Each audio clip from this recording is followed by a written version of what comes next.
नमस्कार आप सभी का अपने YouTube चैनल जिसका नाम है स्वास्तिक प्लस एकेडमी। तो साथियों, जैसे कि आप सभी जानते हैं, हमारे देश की 15वीं राष्ट्रपति श्रीमती द्रौपदी मुर्मू जी शपथ ले चुकी हैं और वो देश की प्रथम आदिवासी महिला हैं और दूसरी महिला राष्ट्रपति बनी हैं।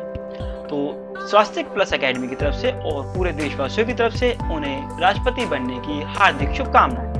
तो साथियों, जानते हैं इस YouTube चैनल के माध्यम से कि एक राष्ट्रपति के क्या अधिकार हैं, क्या कर्तव्य हैं, कितना उनका वेतन होता है, कितना कार्यकाल होता है, सब विस्तार से जानते हैं। तो आइए शुरू करते हैं। तो साथियों, यहाँ आप देख पा रहे होंगे हमारे पिछले जो राष्ट्रपति हैं उनके बारे में पूरी जानकारी यहाँ दे रखी है।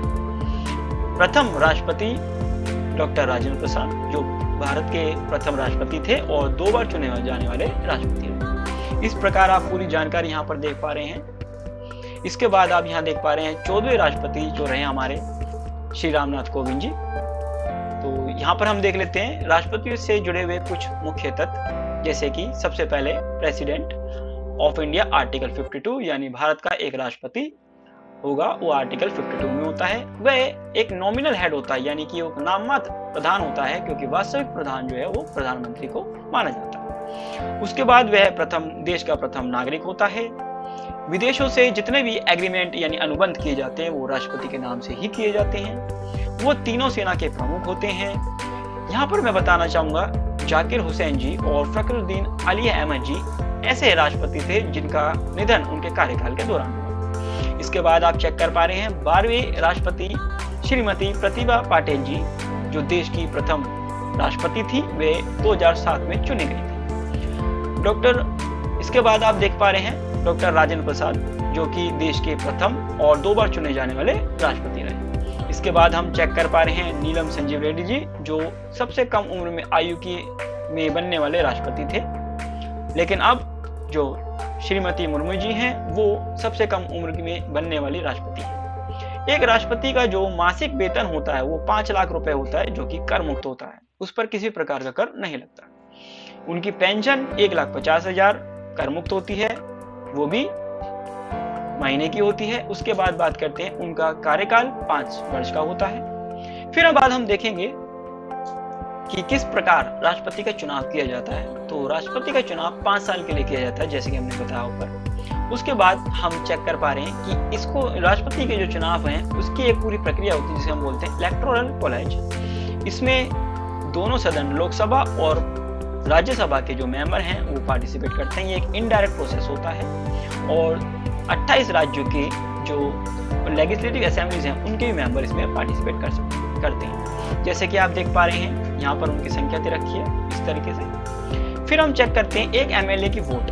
एक एमएलए की जो वोट होती है वो किस तरीके से निकाली जाती है, टोटल पॉपुलेशन ऑफ स्टेट, उसके बाद नंबर ऑफ एमएलएस इनटू में 1000। यहाँ मैं बताना चाहूंगा जो पॉपुलेशन ली जाती है वो 1975 के बाद की जो पॉपुलेशन है वो ली जाती है। उसके बाद एक एमपी की जो वैल्यू है वो टोटल एमएलएस, उसके बाद नंबर ऑफ। हम देखते हैं राष्ट्रपति से जुड़े हुए ओथ प्रोसेस, यानी कि उनको शपथ किस प्रकार दिलाई जाती है। तो राष्ट्रपति को जो शपथ दिलाई जाती है वो आता है आर्टिकल 60 के अंतर्गत।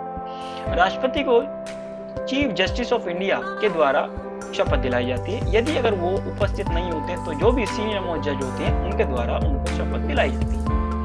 तो आप देख सकते हैं इस प्रकार वो शपथ लेते हैं। ये आपने देखा होगा लाइन, इस प्रकार ये शपथ ली जाती है। अब बात करते हैं राष्ट्रपति की क्या योग्यता है। एक राष्ट्रपति की क्या योग्यता है, आर्टिकल 58 के अंतर्गत आता है। वह भारत का नागरिक हो, कम से कम आयु 35 वर्ष पूरी कर चुका हो और वो जो लोकसभा है उसका मेंबर चुने जाने योग्य होना चाहिए। उसके बाद वो किसी भी लाभ के पद पर नहीं होने चाहिए। लाभ के पद का मतलब यहाँ है जैसे सरकारी नौकरी वगैरह। तो दोस्तों, अब जानते हैं राष्ट्रपति से जुड़े हुए कुछ महत्वपूर्ण अनुच्छेद, आर्टिकल्स। तो वैसे तो लिस्ट बहुत लंबी आप देख सकते हैं, लेकिन यहाँ हम कुछ मुख्य ही देखेंगे। जैसे आर्टिकल 52 ऊपर ही हम बता चुके हैं। आर्टिकल 52 में भारत का एक राष्ट्रपति होगा, वो बताता है आर्टिकल 52। इसके बाद हम देख रहे हैं आर्टिकल 53। आर्टिकल 53 यहाँ आप देख सकते हैं कि जो संघ की जो शक्तियां हैं वो संघ की जितनी भी शक्तियां हैं वो सब कार्य राष्ट्रपति में निहित होंगी, वो सब आर्टिकल 53। इसके बाद उनकी चयन की प्रक्रिया, ये आर्टिकल किस प्रकार उनका चयन होगा, आर्टिकल 55। राष्ट्रपति का चुनाव 54। उसके बाद आप देख सकते हैं आर्टिकल 58 यानी क्वालिफिकेशन, क्या योग्यता उनकी रहेंगी। उसके बाद उनकी ओथ यानी उनकी जो शपथ है, आर्टिकल 60। उसके बाद आर्टिकल 61 महाभियोग काफी इंपॉर्टेंट है, उसे हम आगे डिस्कस करेंगे, जिसे हम इम्पीचमेंट कहते हैं। इसके बाद आप देख सकते हैं आर्टिकल 72 काफी इंपॉर्टेंट है ये भी, यानी राष्ट्रपति की क्षमा देने की जो शक्ति है वो आर्टिकल 72 में है। इसके बाद में भी हम आगे डिस्कस करेंगे। इसके बाद आता है आपका कि एक मिनिस्टर ऑफ काउंसिल होगा, आर्टिकल 74 राष्ट्रपति को सलाह देने के लिए। उसके बाद आप देख सकते हैं यहाँ पर आर्टिकल 123 यानी राष्ट्रपति के अध्यादेश जारी करने की शक्ति जो होती है। उसके बाद आर्टिकल 143 यानी सुप्रीम कोर्ट से जो राष्ट्रपति हैं वो सलाह ले सकते हैं, लेकिन उसे मानने के लिए वो बातें नहीं।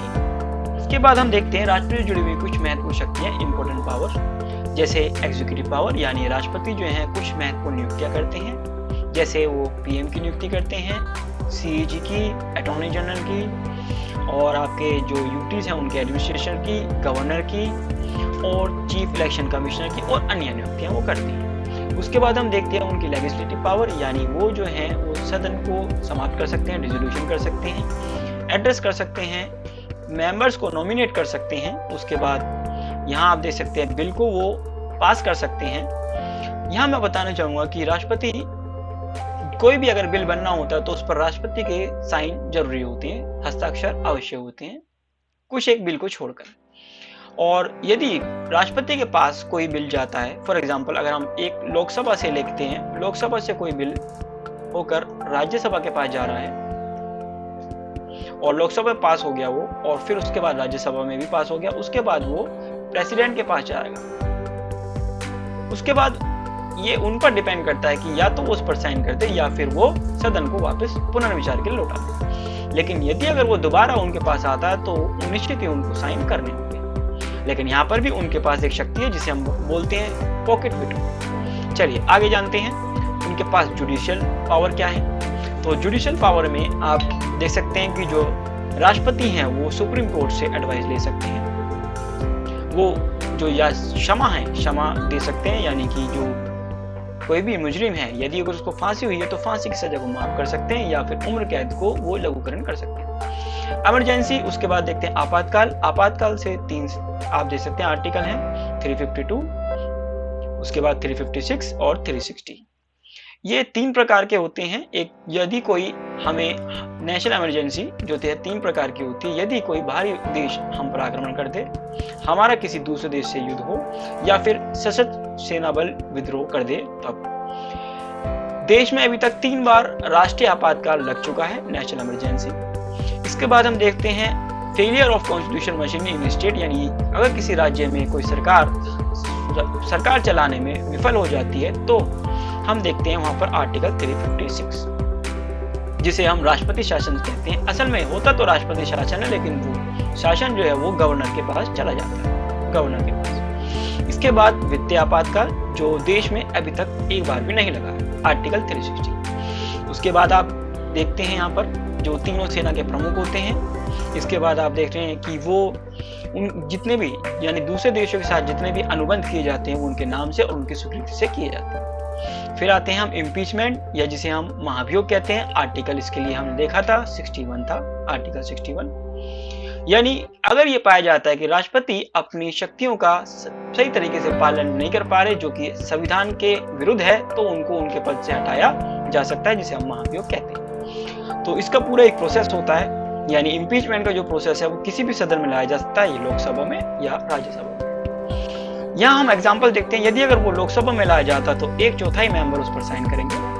उसके बाद 14 दिन पहले राष्ट्रपति को यह सूचना दी जाती है कि उन पर महाभियोग की प्रक्रिया चलाई जा रही है। इसके बाद वो 2/3 मेंबर अगर वोट दे देते हैं इस पक्ष में तो वो जाएगा राज्यसभा में। उसके बाद इन्वेस्टिगेशन, उसके बाद राज्यसभा में भी अगर 2/3 मेंबर इसके पक्ष में वोट देते हैं तो राष्ट्रपति पर इम्पीचमेंट लगाया जा सकता है और उनको उनके पद से हटाया जा सकता। राष्ट्रपति के बारे में पूरी जानकारी विस्तृत से देखी और इसी तरह की जानकारी के लिए आप हमारे YouTube चैनल से बने रहें। अगर यदि आपको ये जानकारी पसंद आई हो तो आप शेयर करें, लाइक करें और अन्य जानकारी के लिए बेल आइकन को दबाएं। और मिलते हैं अगले वीडियो के साथ इसी चैनल पर। जय हिंद, जय भारत।